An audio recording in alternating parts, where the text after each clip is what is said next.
After Maheshwar we proceeded towards Mandu. Our stay at Mandu was booked in Malwa Resort of Madhya Pradesh Tourism Development Corporation. Having started from Indore and after visiting Omkareshwar and Maheshwar on the 4th of April, we reached Mandu, passing through Alamgir Darwaja, Kamani Darwaja and Gadi Darwaja.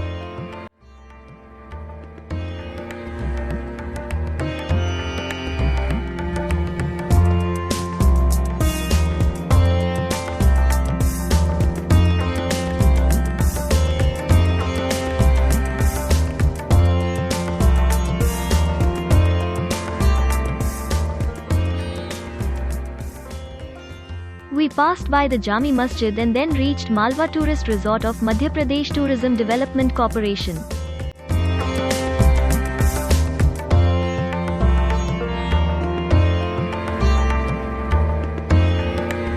Early morning before sunrise on the 5th of April, we went to Roopmati Mahal to enjoy the sunrise.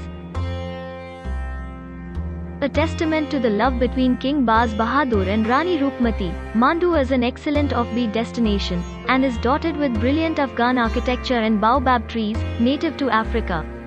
The saffron rays of the rising sun falling on the stone walls of the Roopmati Mahal is a mesmerizing sight.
Later, we toured the palace fully and then came back to the resort, had breakfast and then proceeded to visit Mandu.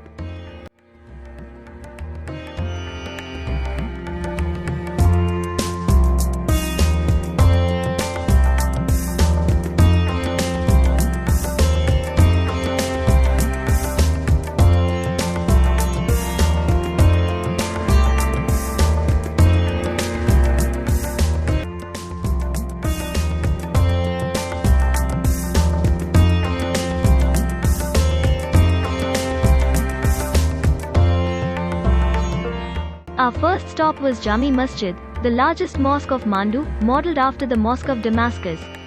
It is approached through a huge domed gateway on the east.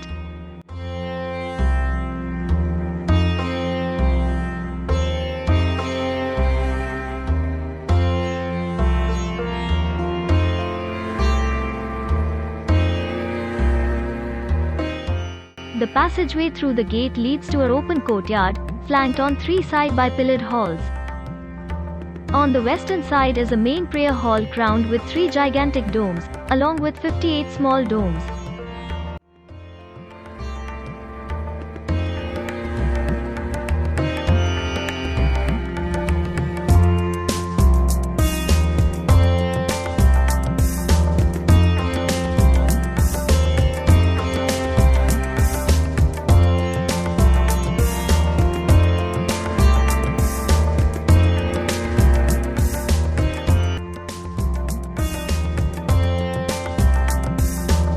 Next, we visited the marble tomb of Hoshang Shah.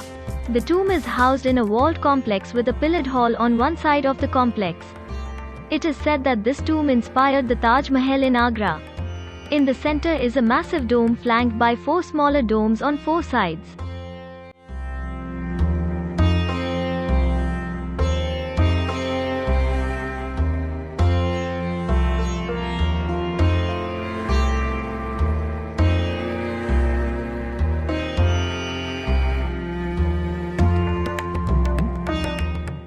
We then saw Ashrafi Mahal and Mahmud Khilji's tomb opposite Jami Masjid. The Ashrafi Mahal probably served as a madrasa. Today the Ashrafi Mahal is approached through a long flight of stairs and through a marble pavilion. The courtyard is lined with small cells on all four sides.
In the royal complex, a huge double-storied structure called the Jahaz Mahal is located on a narrow strip of land between the Moonj Talao and Kapur Talao.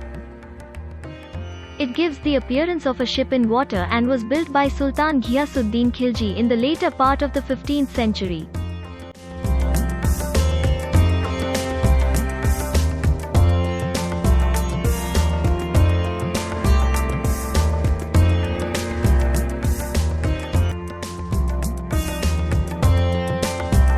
It served as a large harem for the Sultan and accommodated a staggering 15,000 women.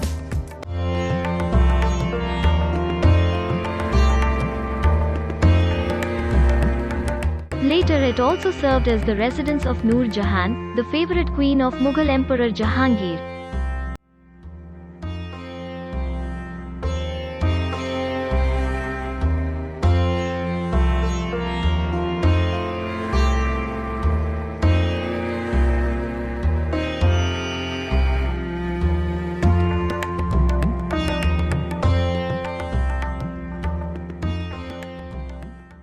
The T-shaped Hindola Mahal or swinging palace, with sloping buttressed walls, is located to the north of Jahaz Mahal and probably served as an audience hall.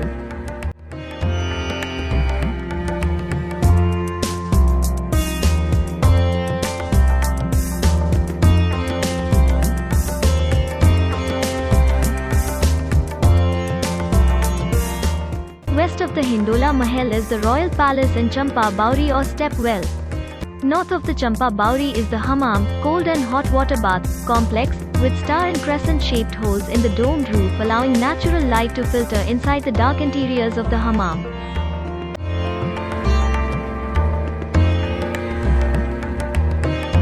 Next we went to Chhappan Mahal which, after restoration, has been converted into a museum and has 4 galleries which showcase historical and tribal artifacts of this region.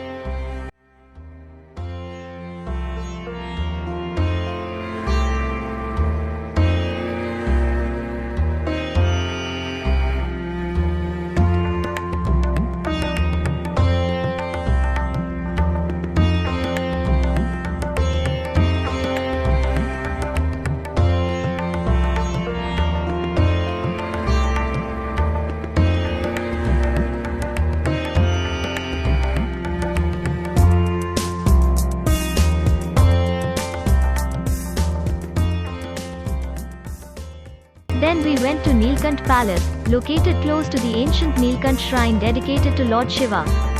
The palace was constructed for Mughal Emperor Akbar's Hindu wife, Jodhabai in the 16th century by Akbar's governor of Mandu Shah Badgah.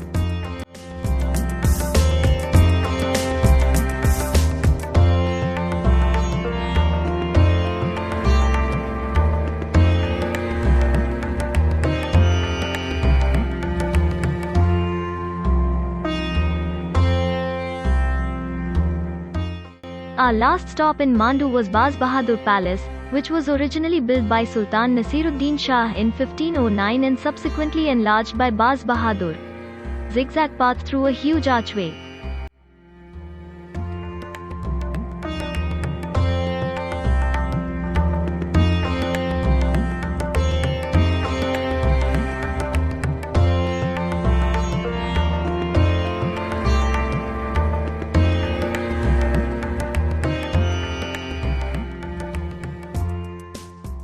The courtyard is centered around a swimming pool. The terrace contains 2 domed pavilions and provides great views, including that of Roopmati Mahal, which we visited during sunrise.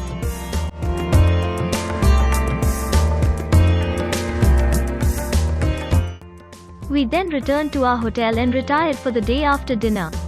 The next day, 6th of April, we left Mandu for Bhopal by road.